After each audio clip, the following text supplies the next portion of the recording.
Story 1: The Whispering Woods. Part 1: The Dare. It all began on a cold October night. A group of friends, Emily, Ben, Sarah, and Jake, had gathered at Emily's grandparents' old cabin deep in the Whispering Woods. The cabin had been abandoned for years, its wood cracked and creaking, vines weaving through the walls as if trying to reclaim the space. The forest itself had a mysterious quality, with twisted, looming trees that always seemed to whisper in the wind, as if sharing secrets just beyond comprehension. Ben, always the thrill-seeker, had brought along an old Ouija board he had found in an antique shop. It looked ancient, with faded letters and a planchette that seemed almost alive with age. He waved it in front of his friends, a mischievous grin plastered on his face. "This will be perfect for a night like this," he said, excitement in his voice. They settled around a dusty table, a single candle flickering between them. The candle's flame seemed reluctant, casting eerie shadows across the walls, making the cabin's already warped features even more menacing. A chill settled over the room as the night wore on. Despite her hesitation, Emily decided to go along, not wanting to be the one to back down. The group gathered around the board, their fingers resting lightly on the planchette. The air was thick with unease, as if the cabin itself was holding its breath. Part 2: First Contact. "Is there anyone here with us?" Sarah asked.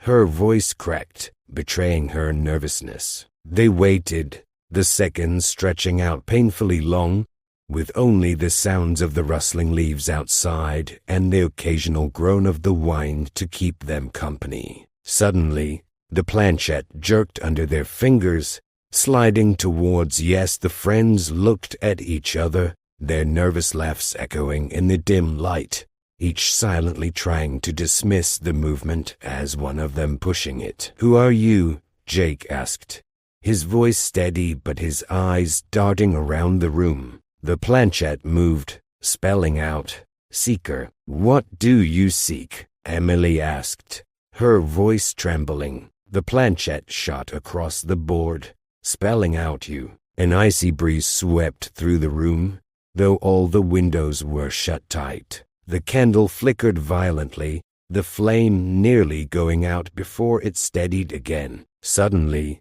the door of the cabin slammed shut, the loud bang reverberating through the small space. Emily jumped, her eyes wide with fear. Ben forced a laugh, his bravado clearly fading. "It's just the wind," he muttered, though no one believed him. The planchette moved again, this time faster, almost as if it was impatient. "Leave now." Part 3: The Entity Emerges. Jake glanced at the door, which seemed impossibly far away despite the small size of the cabin. "Maybe we should stop," he suggested, his eyes meeting Sarah's, who nodded eagerly in agreement. But Ben was determined. "No way, we're just getting started." He leaned closer, his eyes reflecting the flickering candlelight. "Why should we leave?" he asked the board. The planchette shot across the board to danger. The whispering began,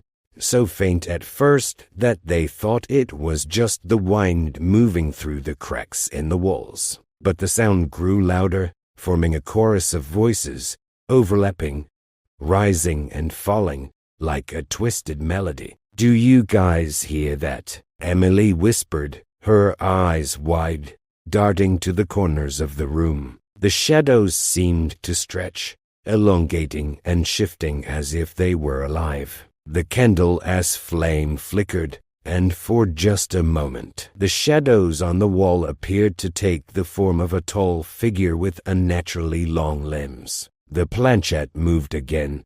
No time before they could react. The whispers stopped abruptly, and the candle went out, plunging them into darkness. The temperature dropped drastically, and an oppressive silence enveloped the room, like they were underwater, every noise muffled. Part 4, A Terrible Revelation. Emily fumbled for her phone, trying to turn on the flashlight. When she finally did, the light cut through the darkness to reveal Jake staring at the window, his face pale.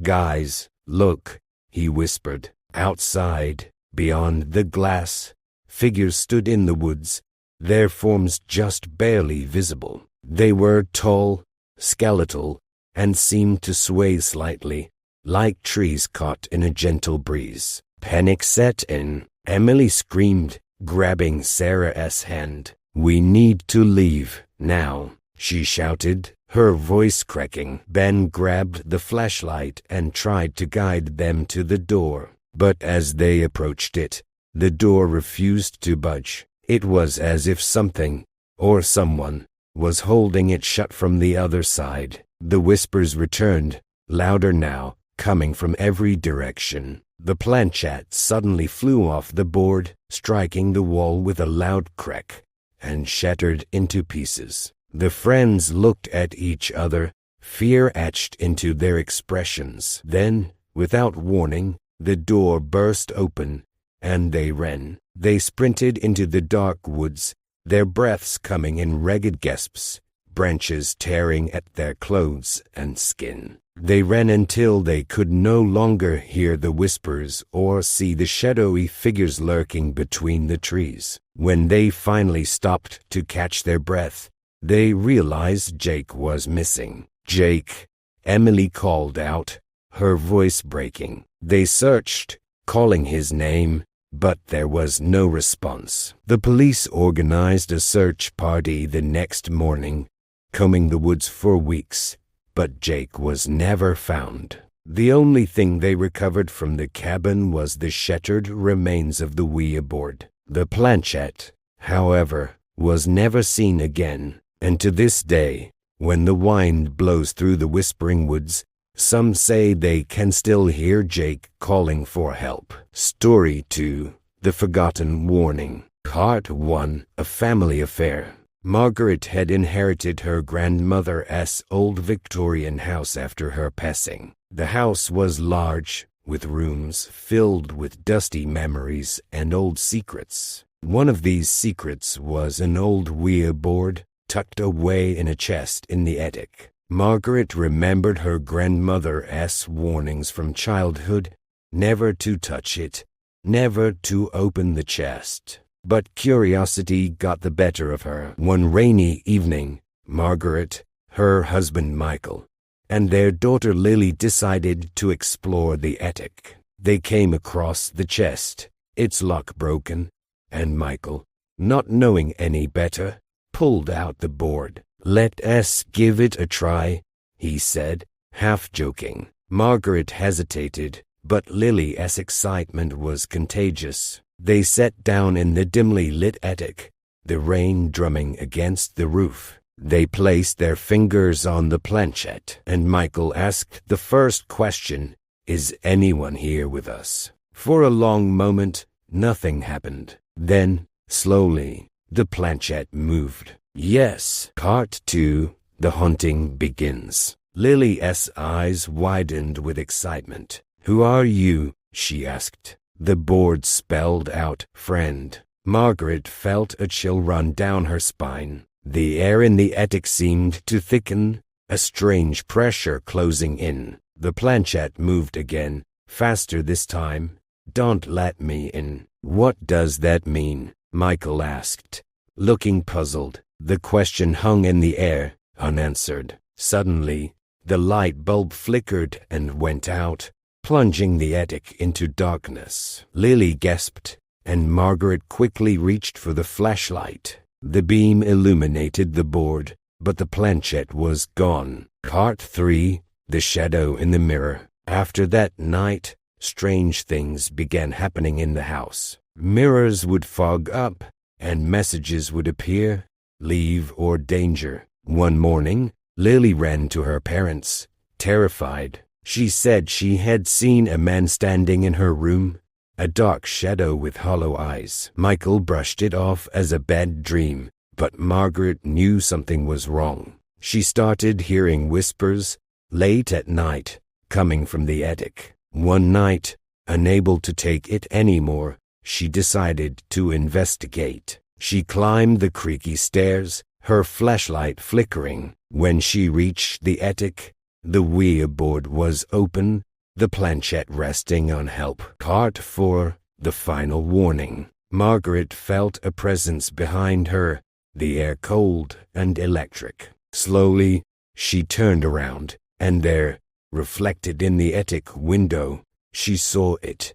A figure, tall and gaunt, its face featureless, its fingers long and reaching towards her. She spun around, but there was nothing there. Terrified, she ran downstairs, grabbing Michael and Lily. "We have to leave," she said, her voice shaking. Michael, seeing the fear in her eyes, didn't he argue. They left that night, staying at a hotel. The next day, they returned only to gather their belongings. Before they left for good, Margaret went back to the attic. She opened the chest and put the Ouija board back inside, locking it with a new, sturdy padlock. As she turned to leave, she heard a faint whisper, "You forgot the warning." The air turned cold, and the padlock clicked open by itself. Story 3, The Midnight Game. Part 1, The Lonely Teen.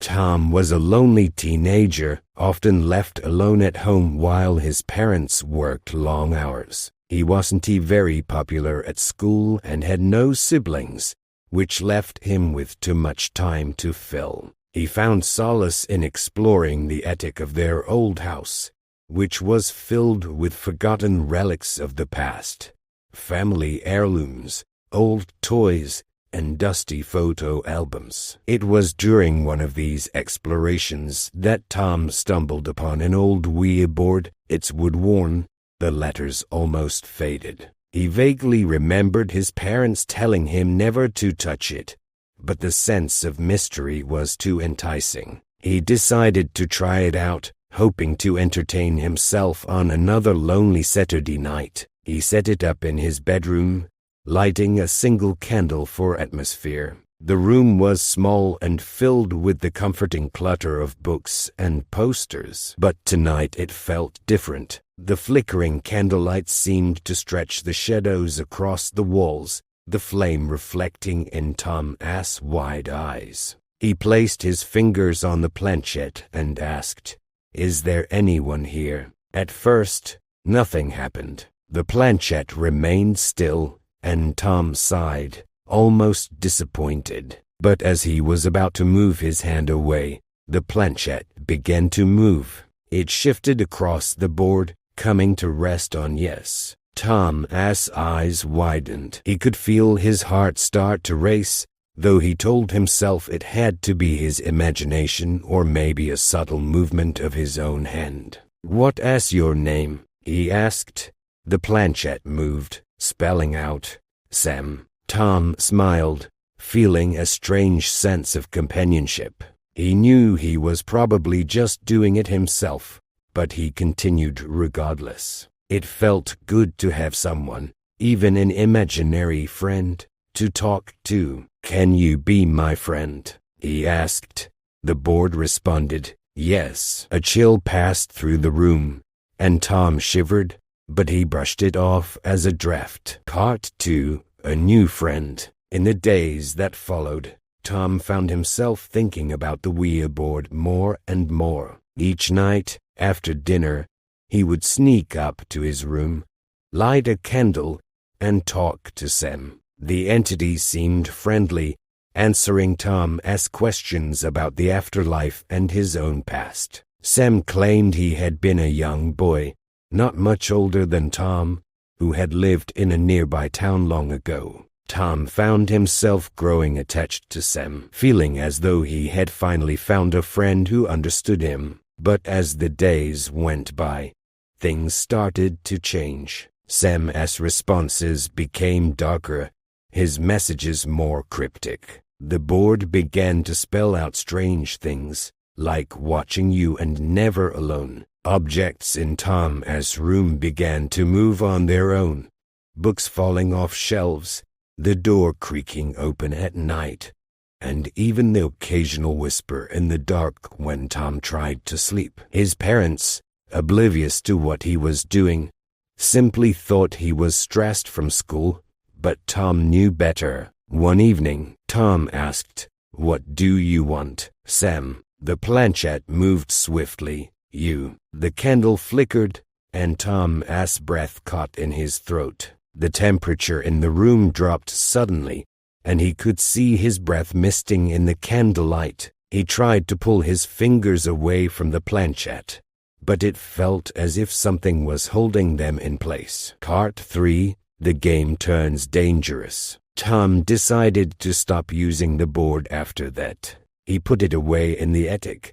hoping that would be the end of it. But Sam had other plans. That night, Tom woke to find the Ouija board lying on his chest, the planchette resting on his heart. A cold pressure pushed down on him, pinning him to the bed. He tried to scream, but no sound came out. His voice caught in his throat. The whispers returned, louder this time, echoing in his ears. They were frantic, overlapping, demanding. "Play with me," the planchette spelled, moving rapidly even though Tom's hands were nowhere near it. He struggled, finally managing to push the board off him, and as it hit the floor, the whispers stopped, leaving a deafening silence in their wake. Terrified, Tom decided to tell his parents, but when he approached them at breakfast, they dismissed his fears, thinking it was just an overactive imagination. "You're spending too much time alone, Tom,"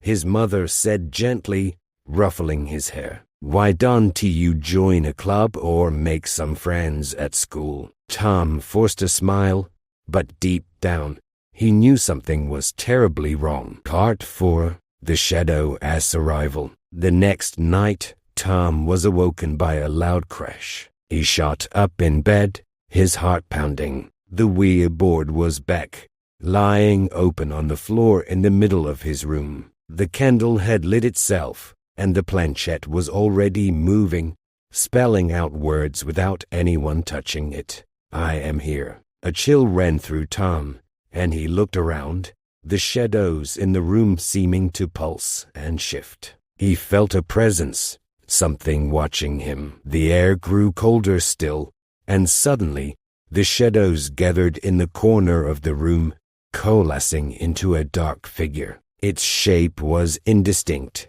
but its eyes, deep, empty voids, stared directly at Tom. Tom felt paralyzed.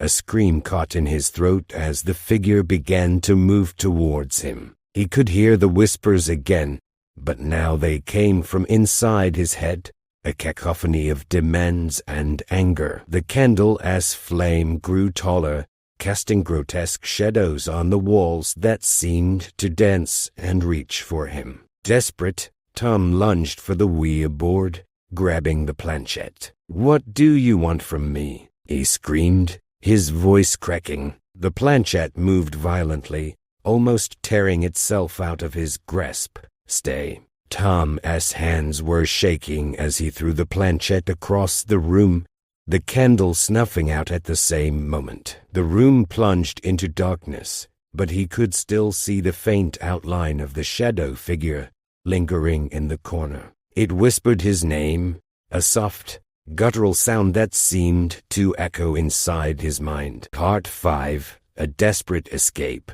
The next day, Tom confided in his best friend, Lucas, one of the few people who hadn't abandoned him despite his increasingly strange behavior. Lucas was skeptical but could see the fear in Tom's eyes. He agreed to come over that night to help put an end to it. They decided they would burn the Ouija board, hoping that would sever whatever connection had been made. As night fell, Lucas and Tom went up to the attic together, carrying the board and a box of matches. The attic felt different now, colder, as if the house itself knew what they intended to do. They placed the board in an old metal bin, and Lucas struck a match. He hesitated for a moment, looking at Tom, who nodded, then dropped the match onto the board. The flames caught quickly, engulfing the wood, the letters curling and blackening. For a moment, Tom felt a sense of relief. Maybe it would finally be over. But then, the whispers began again, louder than ever, echoing around the attic. The shadows in the corners deepened, swirling, and suddenly the figure reappeared, larger and more defined. The fire in the bin went out, snuffed by an invisible hand. The attic door slammed shut, trapping them inside. Tom and Lucas backed away, their eyes wide with terror. The shadowy figure moved towards them, its hollow eyes fixed on Tom. The air grew thick, each breath feeling like a struggle. "Run," Tom shouted, shoving Lucas towards the attic window. They scrambled, desperately trying to open it, but it wouldn't budge. The whispers grew deafening, drowning out their thoughts. The figure reached out, its long, skeletal hand brushing against Tom's arm. He felt an icy cold seep into his skin, spreading through his body like poison. Lucas, in a fit of desperation, grabbed an old iron poker lying near a stack of firewood and swung it at the figure. To their shock, the shadow recoiled, the whispers momentarily silenced. Tom didn't waste any time. He grabbed the poker from Lucas and swung again, pushing the figure back. He could feel his strength waning, but with each strike, the figure seemed to lose some of its substance. Lucas finally managed to force the window open, and without a second thought, they climbed out onto the roof. They scrambled down the side of the house, dropping into the backyard and running until they reached the street. They didn't stop running until they were at Lucas's house, breathless and shaking. Part 6. The Lingering Presence. Tom never went back to that attic. His parents, confused and worried, tried to understand, but Tom couldn't explain it to them. They eventually moved out of the house, leaving behind the memories of what had happened there. Tom hoped that leaving would free him from the haunting presence,